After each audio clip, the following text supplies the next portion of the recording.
the tie, and the tie is me. Wearing the tie is to be whole, to be completely and utterly myself. My body and mind are archives, and so are my ties.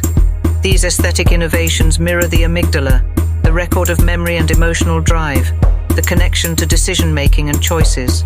The existence of these objects cannot be reduced to a given series of manifestations. I am freed from my usual constraints, and yet have confined myself to something much greater. If I depend on society for my satisfaction, my comfort, will I ever be free? In order to perceive whether these objects are beautiful or not, we refer to the representation, not by using our understanding, but by using our imagination. This imagination and perception itself includes horizons, which encompass other perspective possibilities. My ties present different Erbschattungen. My collection expands daily, growing into something much larger than myself. I save memories that feed my identity, and I purchase ties that do the same. I am building myself.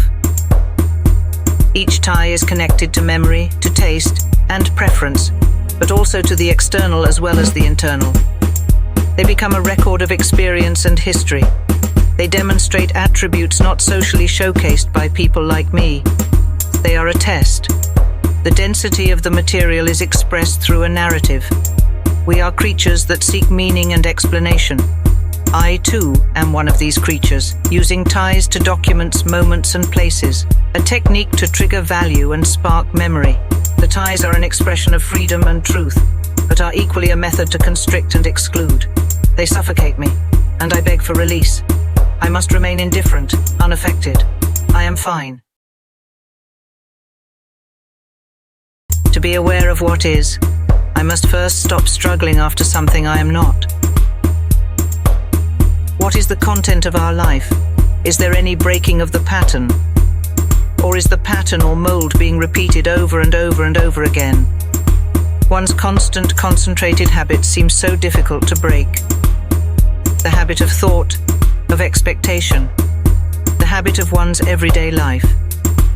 How eagerly the mind accepts a pattern and routine of existence, and how tenaciously it clings to it. Yesterday, many yesterdays being slightly modified by circumstances and by pressure, is now. All that has happened from 1,000 yesterdays becomes slightly polished, slightly modified, and goes to the future. The process of living is itself a creative act. Am I ever not performing?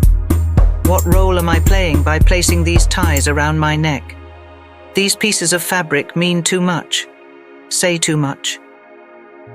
I need to learn the art of stopping. I give up. My collar remains empty for today.